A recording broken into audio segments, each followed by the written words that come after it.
जो लोग बोलते हैं जिंदगी में पैसा ही सब कुछ नहीं होता, आज का ये ड्रामा उन लोगों को एक रियलिटी चेक देने वाला है। अगर तुम्हारे पास पैसा नहीं होगा तो ये दुनिया तुम्हें कैसे ट्रीट करेगी और तुम इस सिचुएशन को हैंडल कर पाते हो कि नहीं, आज का ये बांग्लादेशी ड्रामा एक्सप्लेन में हम लोग वही समझेंगे। तो रियलिटी चेक देने वाला ये ड्रामा एक्सप्लेन करने के लिए मैं हूँ आपका भाई हृदय और आप देख रहे हैं B2H एक्सप्लेन।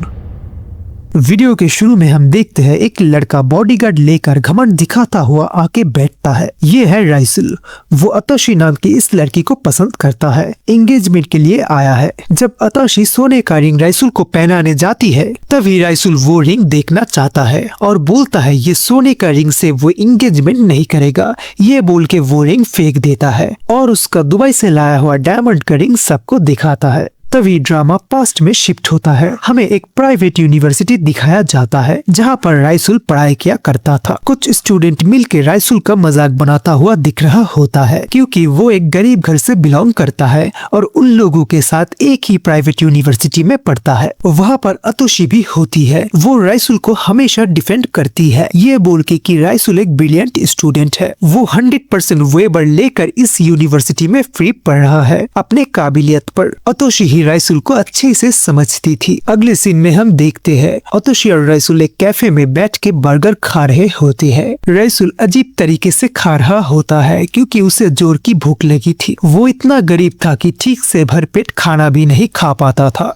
उसका ये सिचुएशन देखकर अतोशी उसे हमेशा से हेल्प करना चाहती थी। राइसुल पूरे यूनिवर्सिटी का टॉपर था, इसलिए अतोशी राइसुल से ट्यूशन लेना चाहती है और राइसुल भी मान जाता है क्योंकि उसे भी ट्यूशन की बहुत जरूरत था। अगले दिन वो अतोशी के घर पे जाता है उसे ट्यूशन देने। वो इतना अमीर घर पे पहली बार आया था, इसलिए थोड़ा अनकंफर्टेबल भी फील कर रहा था। इतने में अतोशी का पिता वहाँ पर आता है और अतोशी की माँ से पूछता है कि ये लड़का कौन है। अतोशी की माँ बोलती है वो अतोशी का फ्रेंड है, यूनिवर्सिटी का टॉपर भी है, इसलिए वो उसे ट्यूशन पढ़ाने आया है। लेकिन अतोशी का पिता ठहरे एक अमीर बिजनेसमैन, उसकी बेटी एक गरीब घर के लड़के से ट्यूशन लेगी वो उसे पसंद नहीं आता है। वो बोलते हैं अगले दिन से वो इस लड़के को इस घर में बर्दाश्त नहीं करेंगे और ये बोल के वो वहाँ से चले जाते हैं। ये सब बातें राइसुल सुन लेता है और उसे बहुत बुरा लगता है, लेकिन वो कुछ भी नहीं कहता। असल में गरीबी एक श्राप जैसा है, जिसके पास पैसा है उसे मान सम्मान सब कुछ मिलता है और जिसके पास नहीं है वो ठोकर खाता है।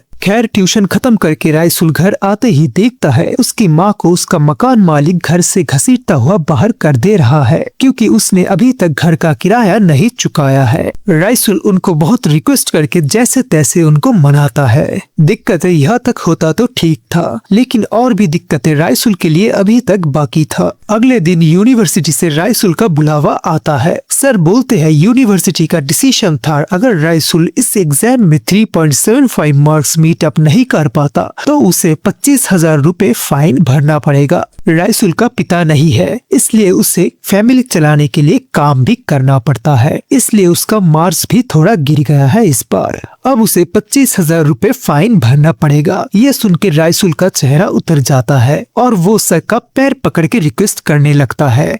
तभी वहाँ पे अतोशी आता है और दोनों मिलकर सर को रिक्वेस्ट करते हैं कि इस बार राइसुल का फी माफ कर देने को। फाइनली सर मान जाते हैं और राइसुल को एक और चांस दे देते हैं। उसी ही शाम अतोशी का बर्थडे भी होता है। सभी लोग वहाँ पे एंजॉय कर रहे होते हैं। तभी अतोशी के इनवाइट पर वहाँ पर राइसुल भी आता है। राइसुल को देखकर सभी उसका मजाक बनाने लगता है। अतोशी गुस्से से सबको चुप कराती है। फिर अतोशी राइसुल को अपने पास बुला के सबको बोलती है एक ग्रुप फोटो लेना चाहिए। तभी वो लोग राइसुल को दूर जाने को बोलते हैं क्योंकि उन लोगों का कहना था राइसुल आने से फोटो का जो फ्रेम है वो खराब हो रहा है। हमारे सोसाइटी में ये जो अमीर और गरीब का फर्क दिखाया जाता है असल में यही एक ग्राउंड रियलिटी है। अतोशी फिर से गुस्सा होकर सबसे भिड़ जाती है। राइसुल के आने से ये सब झमेला हो रहा है। ये देखकर राइसुल वहाँ से चुपचाप निकल जाता है। राइसुल दुख भरा मन लेकर हाईवे पे अकेला ही चलता रहता है, ये सोचकर कि उसके पास ना पैसा है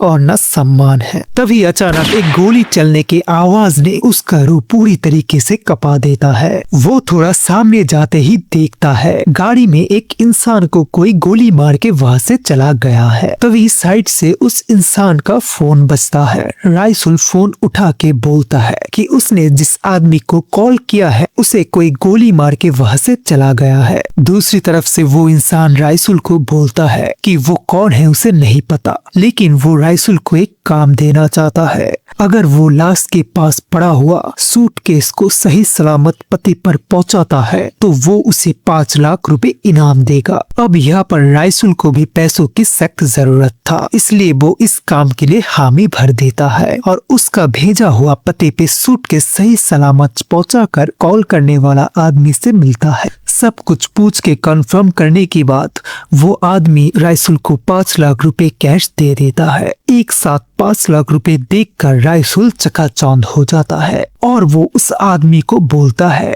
कि वो उन लोगों के साथ ये बिजनेस करना चाहता है। वो आदमी राइसुल को वार्न करता है कि इसमें बहुत रिस्क है, उसका जान भी जा सकता है, लेकिन लालच राइसुल पे तब तक हावी हो चुका था और राइसुल सभी कंडीशन मान के उन लोगों के साथ अंडरवर्ल्ड के बिजनेस में ज्वाइन हो जाता है। उस दिन के बाद से राइसुल अचानक अमीर होने लगा, घर में महंगी चीजें आने लगी और उसका किस्मत बदलने लगा। इसी काले पैसे को सफेद करने के लिए वो क्रिप्टो और ट्रेडिंग का सहारा लेने लगा। न्यूज़पेपर पे भी राइसुल का फास्ट ट्रेडिंग के बारे में ही हेडलाइन आने लगी। अतुशी का माता पिता भी उसका ये सफलता देखकर हैरान होने लगे। अगर आप भी चाहते हैं मैं ऐसा ही क्लियर एक्सप्लेनेशन वीडियो आपके लिए लाता रहूं और आप लोगों को हैरान करता तो सब्सक्राइब कर दीजिए इस चैनल को, इससे हमें वीडियो बनाने का मोटिवेशन मिलता है। राइसुल अब अमीर इंसान है, इसलिए वो उसकी माँ को लेकर ये बस्ती छोड़ रहा है। जाने के समय वो उस मकान मालिक को बुलाता है और सब बस्ती वालों को भी एक साथ बुलाता है। सबके सामने वो उस मकान मालिक को कस के एक थप्पड़ मारता है, क्योंकि वो राइसुल को बहुत अपमान करता था जब वो गरीब था। कुछ दिनों के बाद फिर से यूनिवर्सिटी से राइसुल का बुलावा आता है।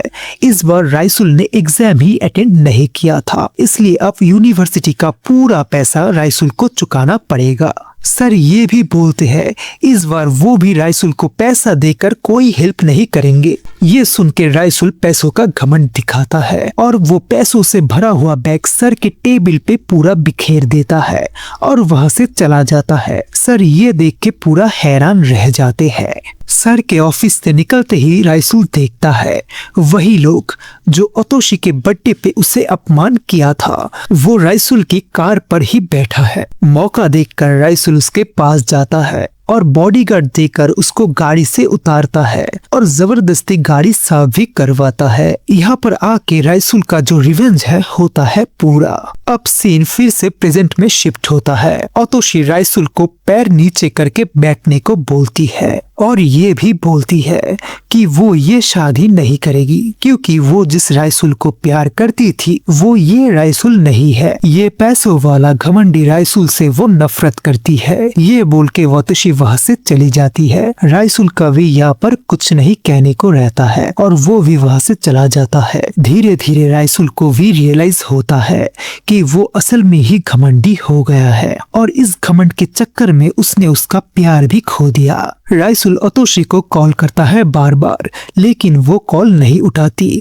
बार बार ट्राई करने के बाद आखिर में अतोशी कॉल उठाती है और राइसुल उसे लास्ट एक बार मिलने को बुलाता है। अगले दिन अतोशी राइसुल से मिलने उसी बस्ती में आती है और देखती है राइसुल उसी पहले वाला रवैया पकड़ चुका है। राइसुल बोलता है उसने उसका सारा जायदाद जरूरतमंद लोगों को दान कर चुका है। जहाँ पर अतोशी नहीं है वहाँ पर वो ये सारा जायदाद लेकर भी खुश नहीं रह पाएगा। अतोशी भी अब उसका ये डिसीजन से बहुत खुश होती है और फाइनली इस ड्रामा का एक हैप्पी एंडिंग होता है।